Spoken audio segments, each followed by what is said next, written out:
I'm also not trying to amplify. I'm simply trying to get into her recording. Okay. We will try to speak. Let's try to speak our outdoor voices. All right. So this is very brief. We were going to cover this during the presentation. We'll do it now, though. I met Sister Rosemarie probably close to 10 years ago in Uptown Charlotte at a climate event.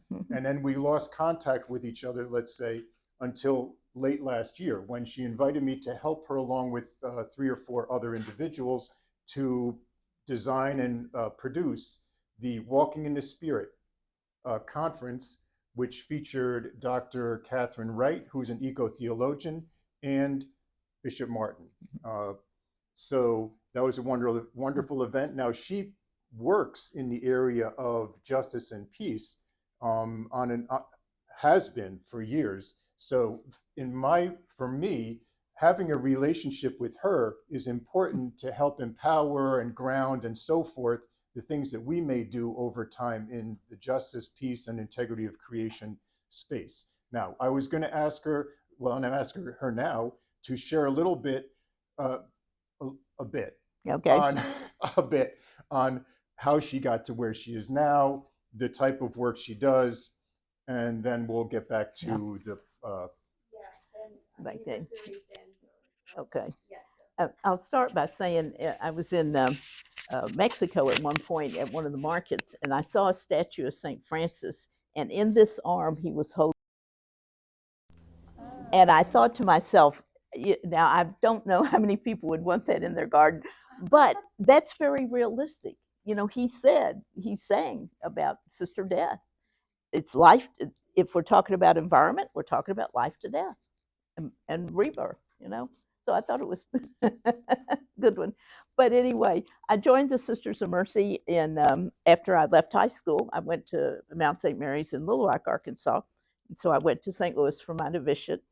I would have to say that I joined in the 60s, and basically, what I want to say, I wanted to join the convent to save the world, to make the world a better place, you might say. And as a result, of course, being in the Sisters of Mercy, we're service oriented. So one of our vows is service to the poor, sick, and ignorant. That's it. We use ignorant, not uneducated, because you can be very educated but ignorant about life, or you can be very uneducated and very wise. So we use that. So as a result of that particular choosing to join this community, which also had the community I joined, the province I joined, also had sisters who were Mexican American. We also served on the border, and we had much more, let's say, begin to have a sense of the racism within our community, even in our world. So we began to work on some of that, and that was something that was appealing to me.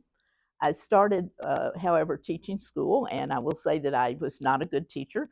So, not in the classroom anyway. So that didn't seem to quite be the place for me. So I went to work and do parish work, which I loved, and I did parish work for particularly running the education programs and stuff for a long time. And then I went to college and studied medical ethics. So I began to work in hospitals with medical ethics, which is very much also listening to people, helping them make decisions, but not telling them what to do, but leading them to their own decisions, which is very important, and also educating other people. And at one point, I was in leadership, elected to leadership. And after I left leadership, I moved to Laredo, Texas. That's been a number of years back, to work in the hospital and to live in the border. So there is no way you escape some of the issues unless you pay no attention at all, to live in Laredo and on the border, to go across to deal with some of the issues that come up, to have people in the hospital who have crossed and have difficulties. I still remember the woman who came into our intensive care unit. She and her brother had spent 2 months walking to the U.S. from Nicaragua. And, what does it mean? It makes you think, what would cause a person what suffering? And she was very sick, and eventually we sent her back to her family. What happened to her brother, we don't ask too many questions sometimes. but from there, I was we had sold the hospital, so I was ready to move, and I was looking around for other places. And I had always been involved in a lot of social justice issues in Pax Christi, in doing education programs on immigration, working with border processes, going to Mexico for and to El Salvador and Honduras for immersion programs. So it wasn't like I did this all the time. But we had reorganized, and they wanted a full-time person to do justice work, which is following our critical concerns of immigration, nonviolence, environment, women, and racism. And so I was, I was working with our health system to where would be the best place when the president of my community called and said, Rose, did you see that job description for someone to do full-time justice work? I said, well, no, Jane, I didn't. And I'm not really qualified. She said, would you look at that again? So, okay. So I looked at it again and I said, well, maybe I know more than I thought. So I wrote up did the CV, wrote up with it. They wanted to interview me, and so I went to our headquarters, and they said, "Well, we think we'd like you to take this job." So I moved to Belmont to take that job because that was the headquarters for like a 17-state area. So our headquarters were in Belmont. One of our regional headquarters is still in Belmont.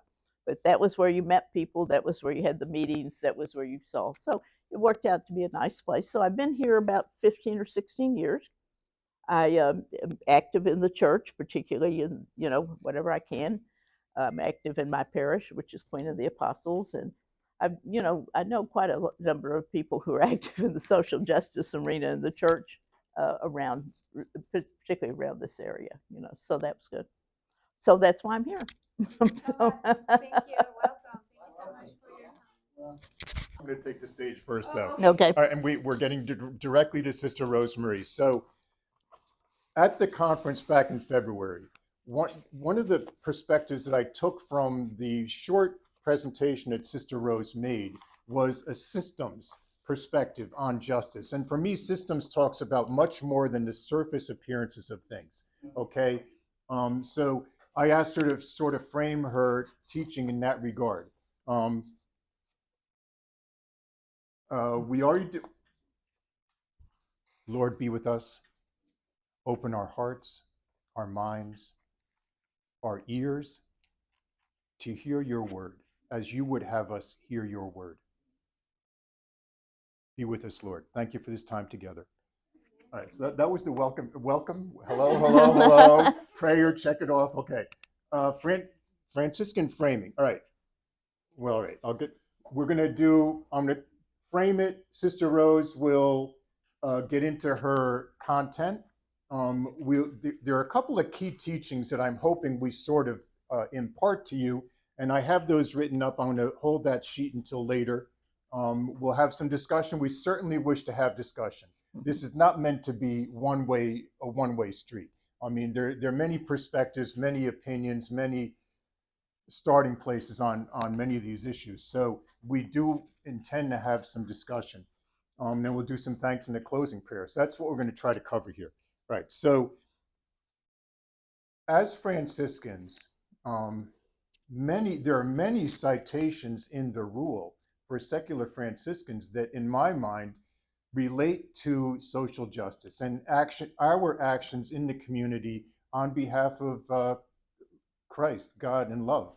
The one that I chose to highlight here is rule number 13: secular Franciscans with a gentle and courteous spirit accept all people as a gift of the Lord and an image of Christ, especially the lowly, for whom they shall strive to create conditions of life worthy of people redeemed by Christ.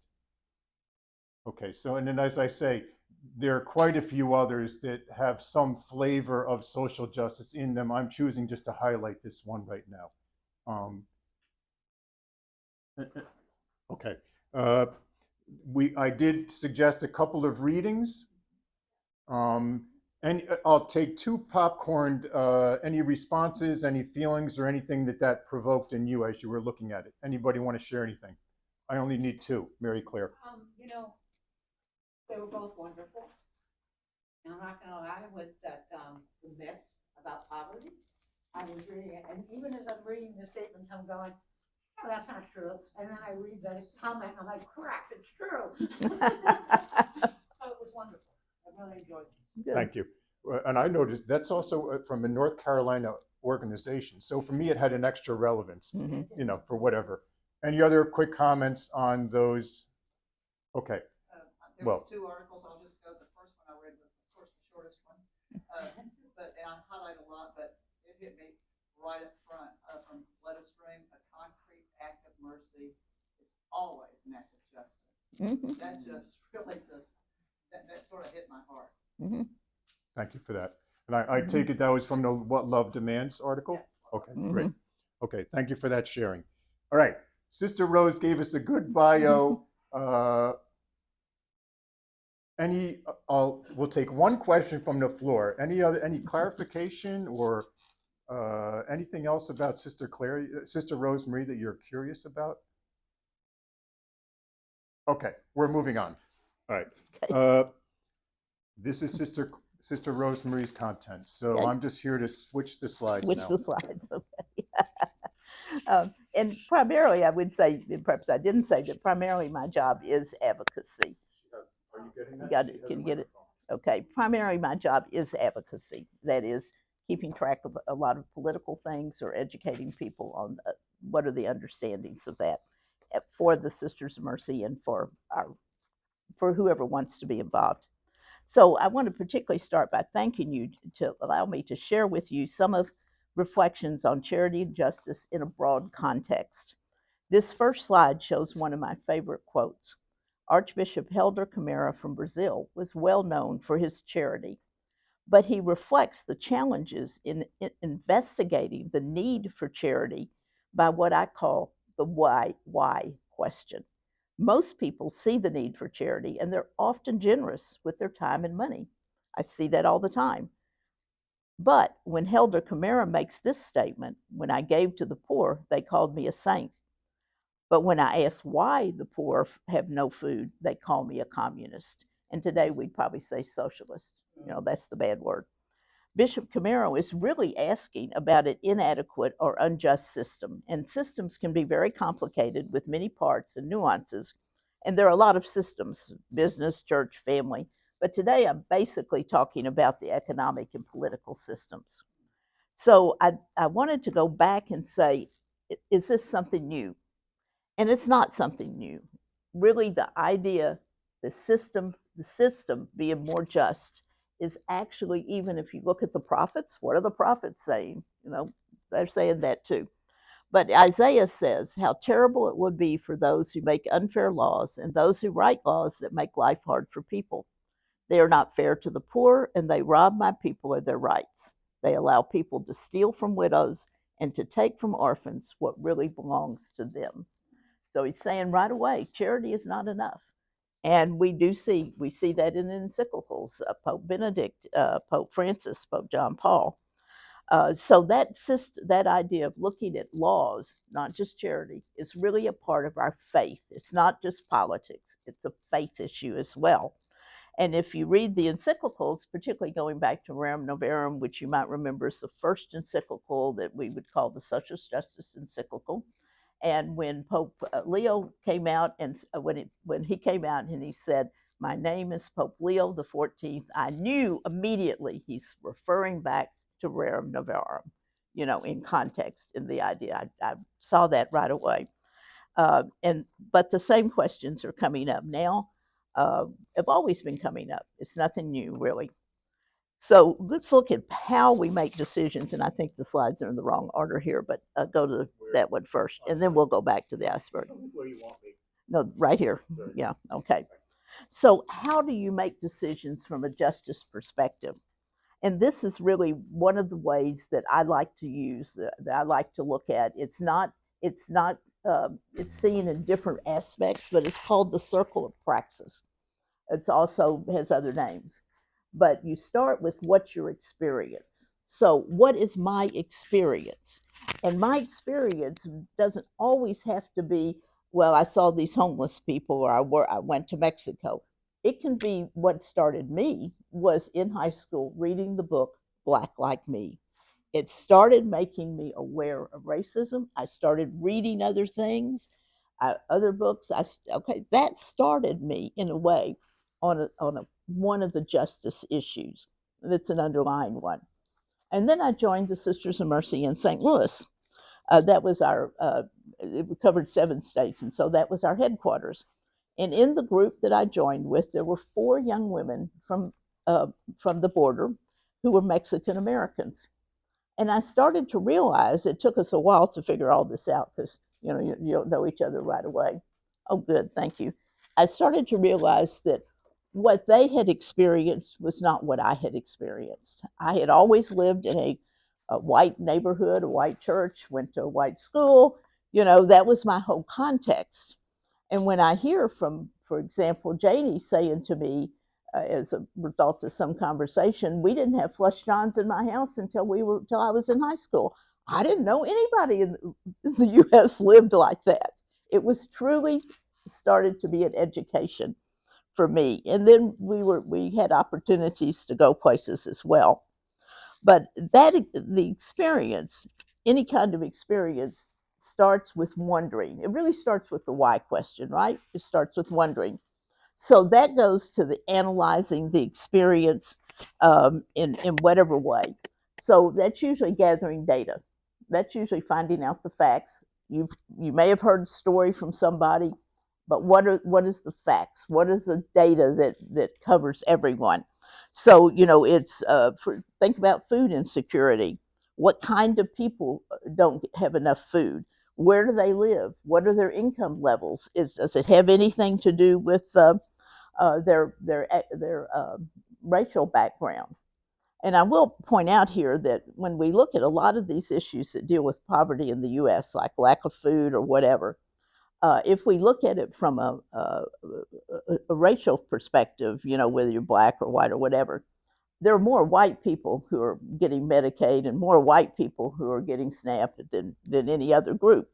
But that's because we're the biggest group in the U.S. Yeah. But if you look at it from a statistical standpoint, what percentage of white people, what percentage of black people, what percentage of Latino people, we'll see the percentages are higher out of their group than for white people.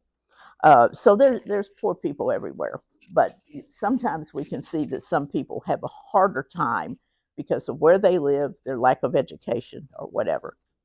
So third, we ask ourselves, what does the Bible and what does our Catholic faith tell us? And our Catholic faith actually has a lot to tell us. You read the encyclicals, you look at what's in the USCCB website. Sometimes people want to criticize the bishops. We all want to criticize, right, at one time or another. But if you look at the USCCB website and you look under topics, there must be 25 different topics that are social justice related. And you could click on each topic and you find out, what does the church say? What do the bishops say? And sometimes we want them to say more, and sometimes we want them to say less, but that's what they say. And they're saying it out of the basis of Catholic social justice. And then the fourth one is engaging in action. So what kinds of decision do you take? Now, that's not always going to be advocacy. It might be starting a food pantry. It might be going to the homeless. But it depends on where you think you can go. What is your ability and what is your access to some ways of doing advocacy? You don't have to be really full-time to do that. So it could be either of those. But since we're going to talk today more about systemic issues, I want to look at some of the underpinnings of Dom Helder Camara's statement. Let me take it fast. And I want to take an opportunity just to, for me, this circle of praxis also is related to the Franciscan idea of gospel to life and life to gospel. So yeah. It's different words, but for me, it's, using Jesus, love, and the Gospels as a reference point for a lot of those other things. Yeah.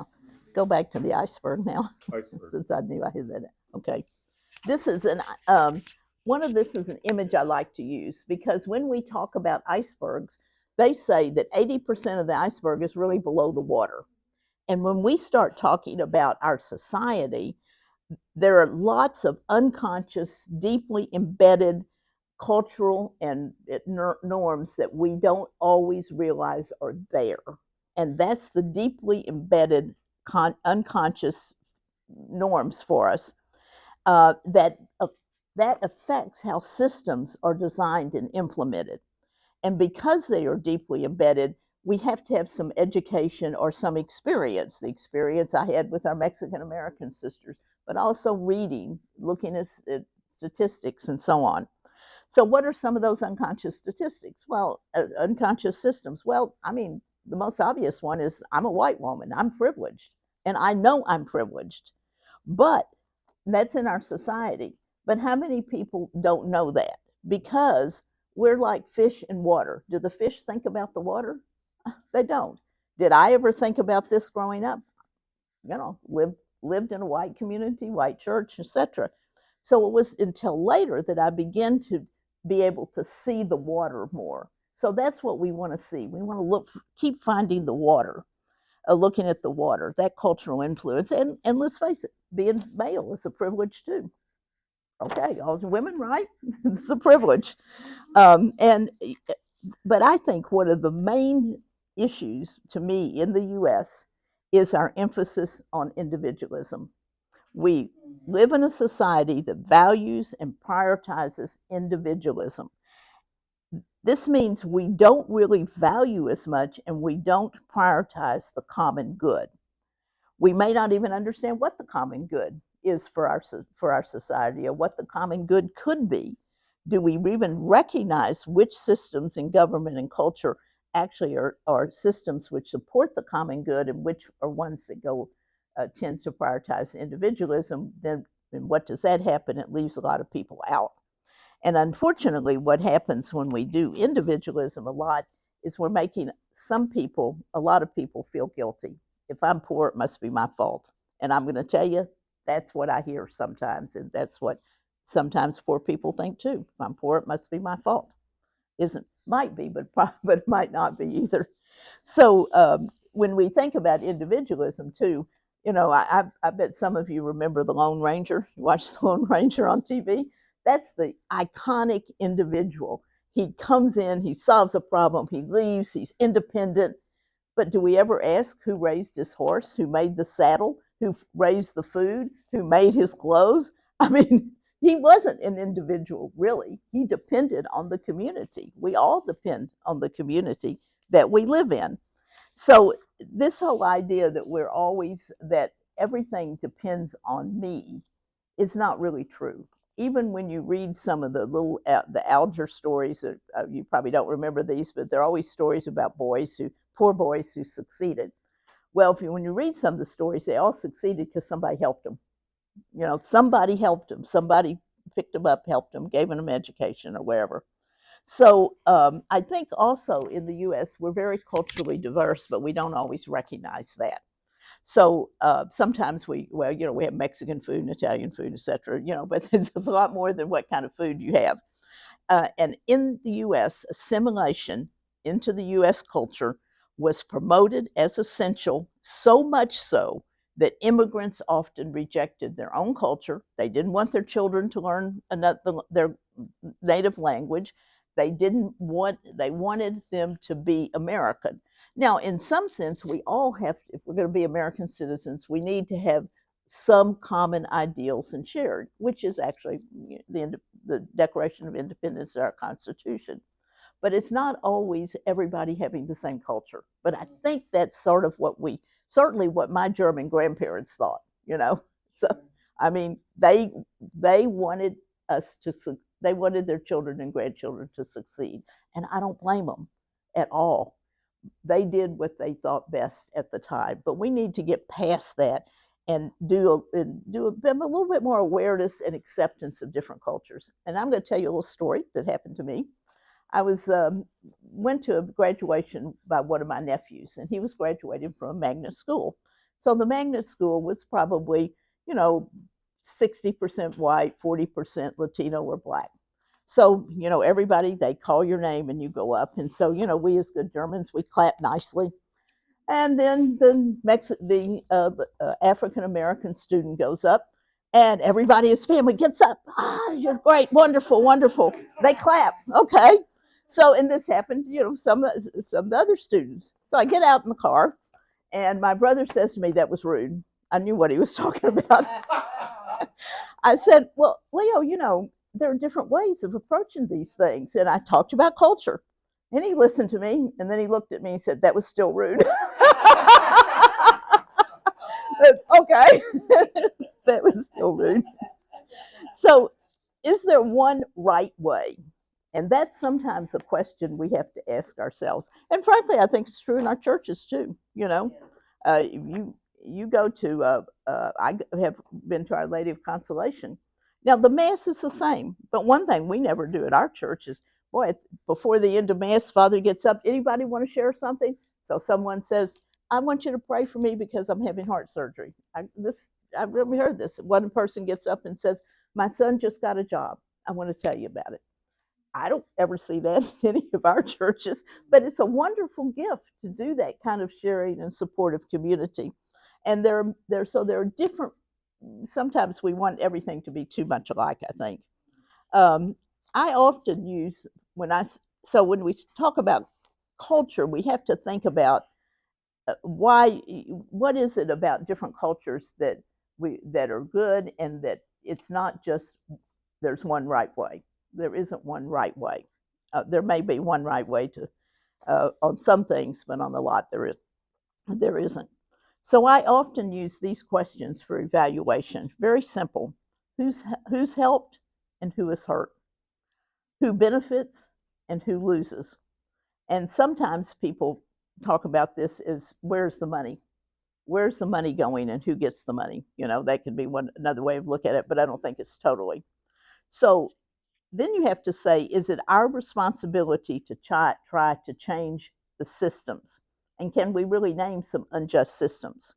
So I'd like to, some people would, and many people find works of charity very helpful, very good, and certainly needed. Catherine McCauley, who's the founder of the Sisters of Mercy, said, "The poor are hungry today, not next week."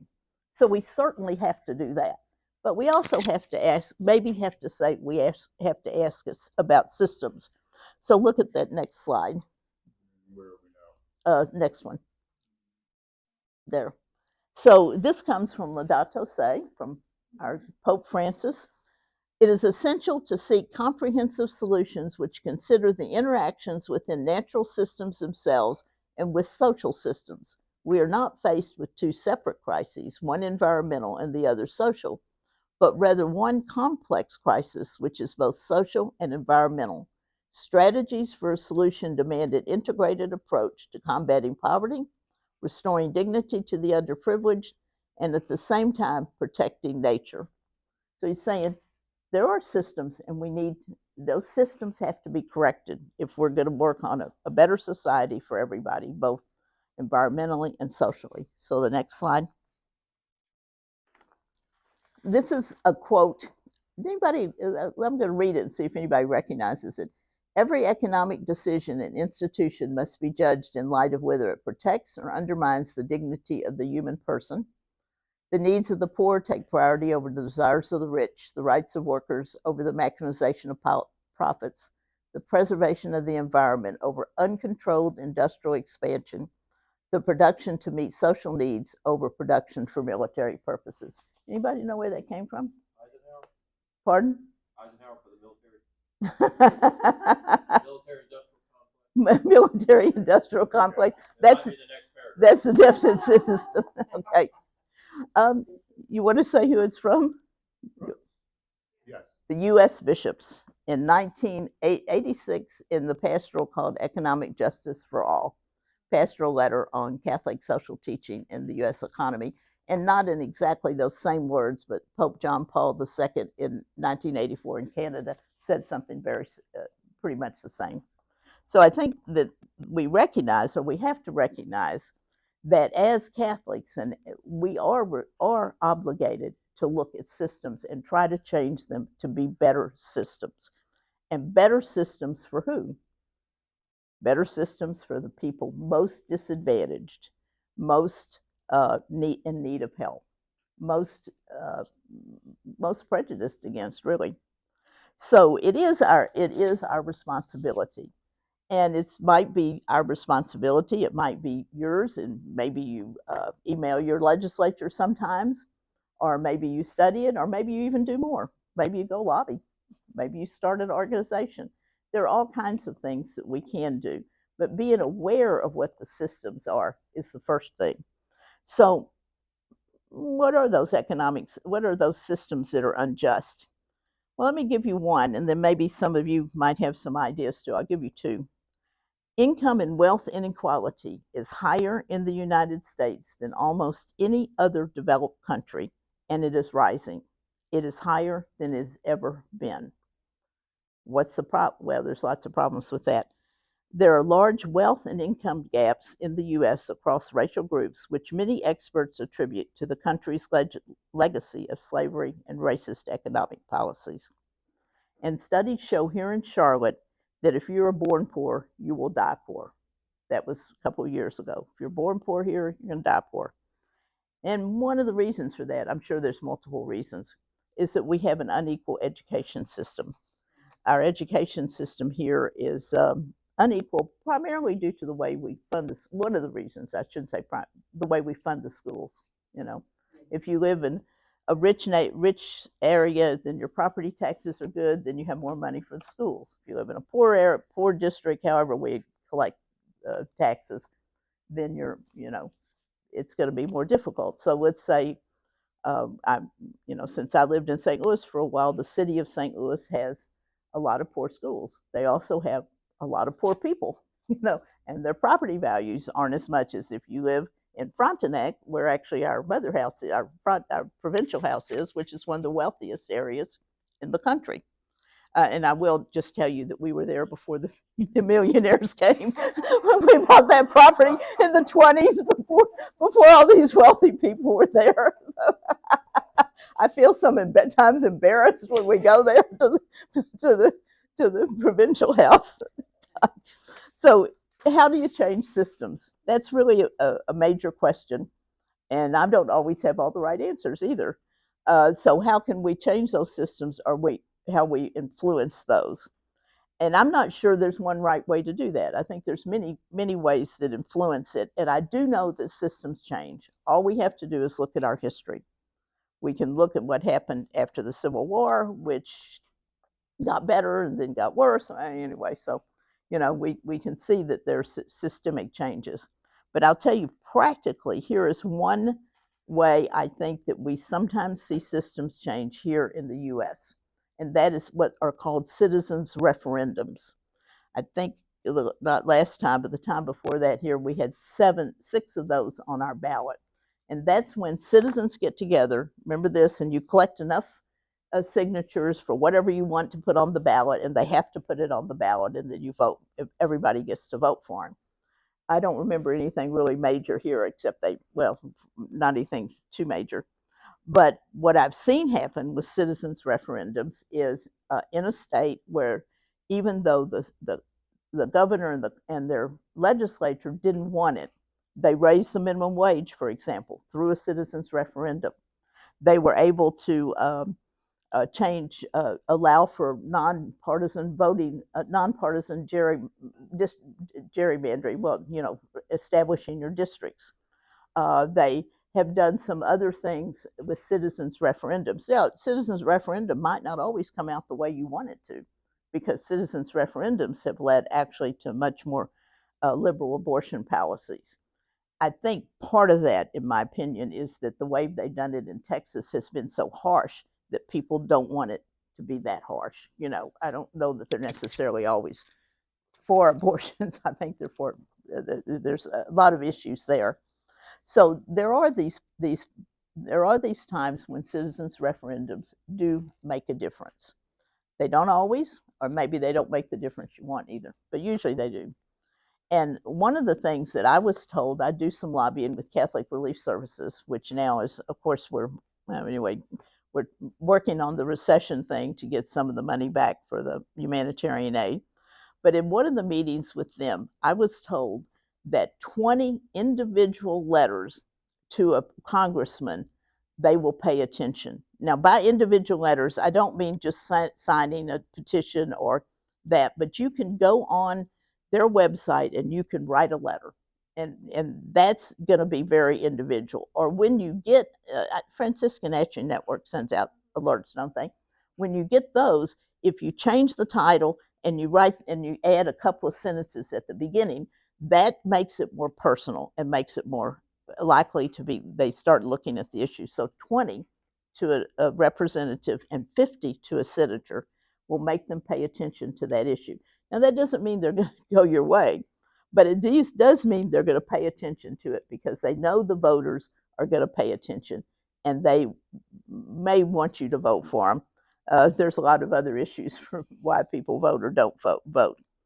But I do think there are ways that we really can make changes, but it is long, it is hard, it is discouraging, and in my work, I don't see often successes, but we do see some. It's moving, it's continuing to push and continuing to bring it forward. And I can, if you think historically, none of the women who worked on the women's right to vote actually lived to vote.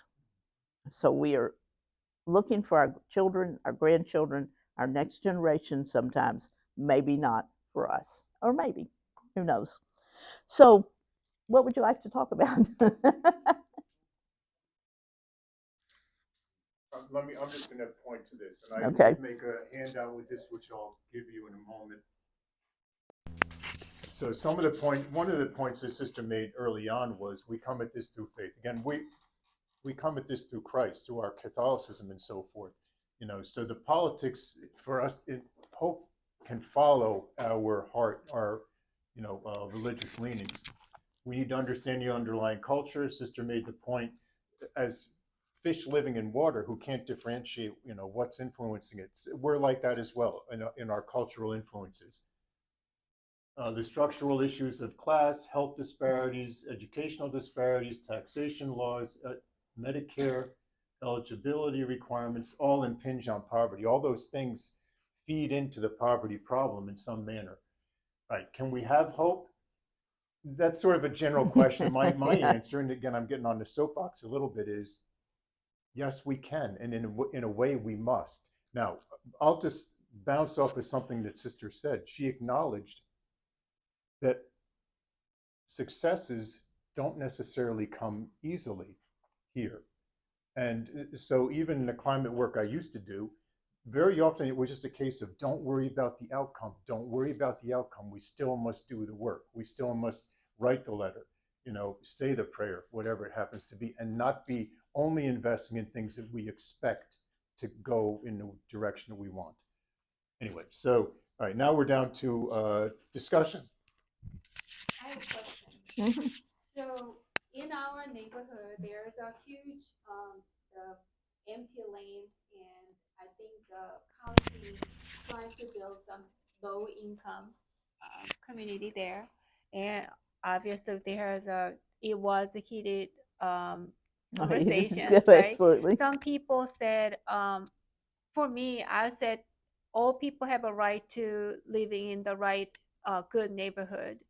And some people say if the low income people move in our area, then the criminal rate will be up, or property values going down, all kind of things they worry about.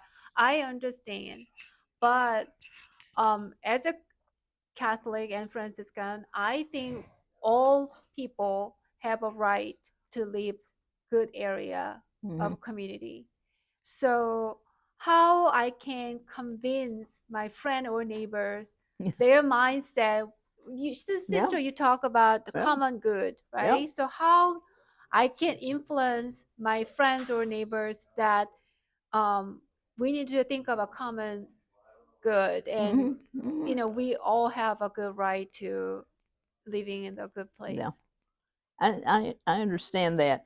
I don't know that I have one right answer for you, but I think that brings us to also to sometimes we think about making changes as national or statewide, but actually right in your county or right in your district. So there's a group in Gastonia that's been taking food to the homeless, and they're really trying to go meet with the commissioners. Mhm. So one of the things that I thought about when you started saying that is Mercy Housing.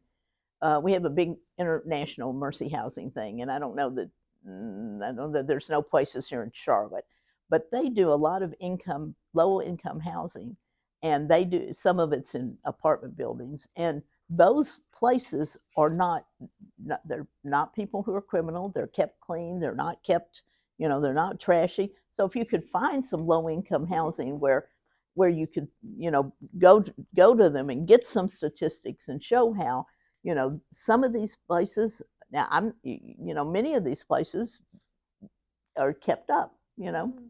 and people aren't there selling drugs or something like that. It's There are poor places where people are selling drugs though, Right. but your thing is to find the places that can be a good example where it worked, Mhm. if you can, do that. But certainly it's something we need to do is look at low income housing. Do you really want all those people who are homeless on the streets? I mean, got to find some way to deal with that. That's not, because we don't want them homeless either. I don't want to see them standing on the street corner. I like how you started out that really the core of the motivation is really biblical. Hmm. And one part that I've always liked is the rules and regulations for the gleaners, that Yeah, you're not supposed to withhold yeah, sustenance from the very poor who are relying on it. yeah. That's just an observation. So, what's the parallel here in the U.S., do you think? I mean, the social safety net's got to be there, Yeah, yeah. and it's threatened right now. Hmm. Yeah, What's that? The social safety net. I mean, basically, we're taking people and we're going to take their health care away from them with denial of Medicare or culling the list to take people off of it, and people rely on that. I mean, that segment of society, that to have that health coverage is so essential to them, and now we're going to take it away from them, introduce even more stress to people who are already stressed because they have all the challenges of dealing with being basically in poverty, like the poverty article yeah. that we read in our homework Hmm. assignment. And it's a floating. It's an issue that influences everything else too. Um, it influences whether they are able to keep their job if they're too sick. It influences the cost of your health care if you have private insurance, because people who don't have insurance at all are going to end up in the emergency room, and that's going to raise costs for hospitals that they have to figure out how to pay their salaries too. So what happens is they're going to look at the private pay people. I mean, let's be realistic about it. Whereas if you can keep them out of the hospital emergency rooms, it does help. Yeah. Mine, I just make a comment, because one of the themes I heard coming through this is, first of all, there's so many social justice issues out there that it's overwhelming It is. to the point that some people's like, I can't make a difference, so I do nothing. Mm-hmm. We are mostly people of instant gratification Yeah. in America. If we work hard, we want that everything to be perfect then. The thing of it is, and I learned this from in teaching religious education, and I think it applies to here too, is we're only here to plant seeds. We will not see some of these things addressed in our time. But think about your like, I don't have my own children, but my grandnieces, my great grandnieces. We want them to have something better. We don't want it to go backwards. We want it to go forward. So I would just encourage everyone to, no matter what you do, just your job is to plant the seed. Your job's not to make it all change. Just plant the seed. Well, I do tell some of our sisters, my full time job is keeping track of these, and I can't keep track of everything either. I pick things out, but I tell them, okay, you can do our action alerts, and then pick one issue that you really want to learn about and follow about, and see if you can get involved in. And don't think you have to do everything, because that's just impossible. It's impossible for me as well. And I depend actually on the work that I do. A lot of times, I cover a lot of issues, so I depend on the people who know about immigration to give me a lot of information, that I can apply, or environment. I'm not an environmentalist, but I can learn and help see how that fits into our policies. Yeah. Yes. Sandy and I were part of a ministry in Lakeland, Florida called Peace and Justice. Hmm. Peace and Justice is much more than one person. Yes. Yes, it's a collection of all of us working together. And part of the ministry down south basically was a conglomeration. It was of many churches. Hmm. It was yeah, there were up to 20 different congregations that was reaching out to their membership to see what we could do collectively. Yeah. We found that the greatest portion of those people in poverty were single moms with children. Hmm. Problem is that if you're a single person and you have kids, comes affordable daycare. Hmm. Who's going to watch the kids? Hmm. If the mom has to work, and then we talk about affordable housing. Yeah. When we look at the cost of things with inflation and whatever, yeah, the United States has the greatest level of income, if I may, but we also have a tremendous amount of inflation. Hmm. We may be the richest country in the world, but we also house some of the poorest people as well. Yeah. And all we have to do is we look at different things and we get back to the single mom issue.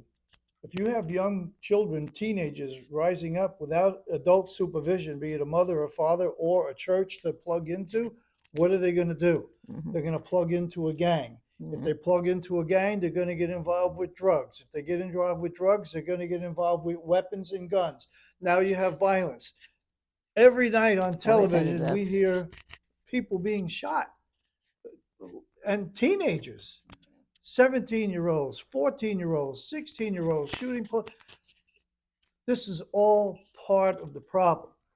And how do we solve that? And I hear the community crying out that we need change. We want the violence to stop. We want the shooting to stop. What's being done about it? Well, we also have some of the loosest gun rules in the developed countries. And you have to look at, again, where does the money come from? It's about the money as far as the guns are concerned. So it's really difficult to get good gun laws, through even simple ones. Money, yeah.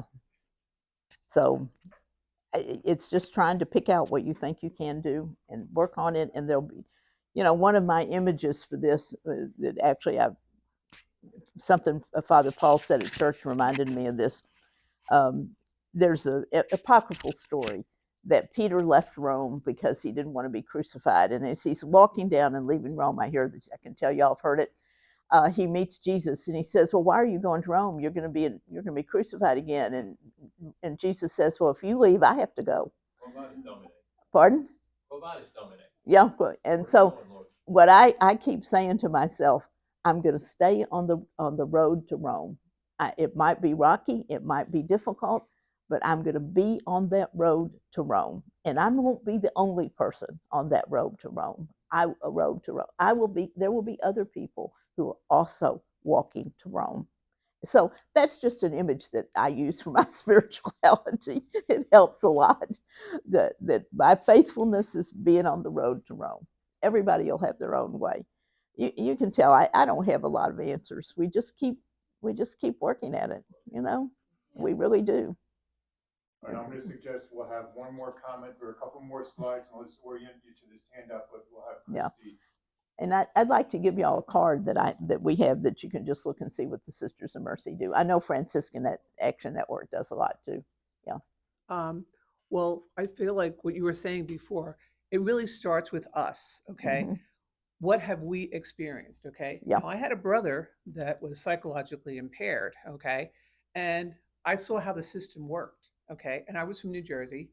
And really, when you see those movies with mental hospitals, they look decrepit because you know what? Those people can't afford it. Nobody wanted to do anything about it until, okay, we had a governor, okay, whose wife had mental problems, okay?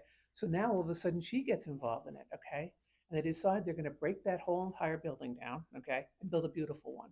And they did, okay, because there was influence there. We are influence also because I was so happy about it because what they did is they made a building with light. You know what I mean? Like when you have mental illness, you need light. You don't need to be like in a old decrepit building, okay? And I feel like even say with the homeless people, okay, I remember one of my friends, I'm like, wow, those are really nice condos moving up in Madison, which is a nice area. What are those? And I thought like they were just condos for regular people. No, they were for the homeless people. Mhm. They had a place, like, I mean, I'm sure that everybody here, they're probably proud of your home. Okay. If you live in a poor neighborhood, you're not going to be proud of that. And the same thing with mental people. Okay. You could actually go there and visit. Okay. And not like they had a garden outside. It was so nice to go to visit my brother there. Okay. And the same thing as those people that lived, you know what I mean, in Madison now, okay, if they brought their friends home, they could go there. And I remember, like my children, we lived in a nice neighborhood, and there was this is really sort of sad. There was an old house, okay, on the outskirts of town. My kids would take this bus, but they saw these children getting off the bus stop. They lived there, okay, but they didn't get off that bus stop. They got off the next bus stop, okay, because they didn't want to admit that they lived in that house, okay. Mhm. So I feel like in a way, like when you talk about housing, you know, we all are influenced by this. And I felt like, oh my gosh, that's so sad. So who goes and visit them? Okay. And that's it. I think it does start with us, like who we know. Okay. And obviously, you know what I mean? Like when you talk about, you know what I mean? Somebody must know somebody that is impoverished, okay, has homeless people, has people with mental problems. They're the ones that need to get up and say something. Just like that governor's wife who had mental issues said, you know what, this has got to stop. You know, people can't be going there. So that's just my thought on it. Yeah. Well, often getting somebody, even somebody famous who has those issues, that, you know, Betty Ford, you know, with alcoholism, and then the support from other people. It's a lot of pieces together, though. I don't think it's one piece. We're running over time already, Okay. so I'm gonna start to wrap this up. Now, it seems to me like formation could include how do we move from head knowledge to heart feelings and those kinds of things. Um, I I put some ideas here. I think we need to also look at these things as ladders. You know, what am I comfortable doing on a particular issue at this moment in my life? And then once we've done that, we can see how we want to expand our envelope, push the envelope either into other issues or into other types of advocacy. So these are just meant to be some basic ideas. Now, one of the items that is mentioned here is the end of poverty. I got a copy of that DVD. I found to be very interesting. It's 10 years old or so at this time. Um, it's not in it's a sort of deep and academic look at how, you know, even how America has influenced the world in terms of poverty. So for people that are interested, I'd be glad to lend it out. You know, we can circulate that around the group. So that's one idea. The This quote here from Marie Dennis. Again, some of us saw Marie at the ARG a couple of years ago. She's going to be back up at St. Francis Springs right after our Transitus that weekend. Anyway, she has a quote there that I thought was very interesting. Dare to commit yourself to some or all of these actions, remembering that you are empowered by the Spirit to love in ways not humanly possible. It's a beautiful. I mean, that's almost like the Franciscan: do what's necessary, then do what's possible, then go on to the impossible. You know. So anyway, there are some other follow-ups you could do. A little bit more reading if you like. These QR codes should go to two other articles that Sister Rose Marie suggested to me. I chose which ones to send you for homework. If you're interested, you could look at these other ones. And again, I have a DVD that you can watch if you like. No DVD player.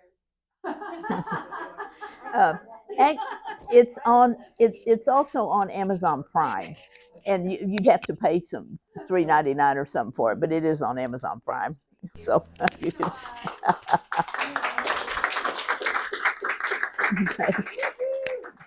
It was very wonderful. You can give everybody one of these. Excellent. Thank you so much. Thank We you. have a lunch, but before we go to lunch, much. But I want to introduce our own brother, Holy's son, Ikwe.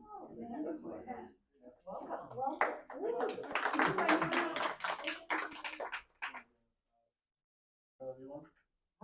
And My name is Ekwe. I'm the son of Foley. And thank you. Today, I know that he owns this group to his heart, and it's very, very devoted. And you was very devoted to meetings and coming, and I know how important you guys were to me. And we talked about you guys. It was very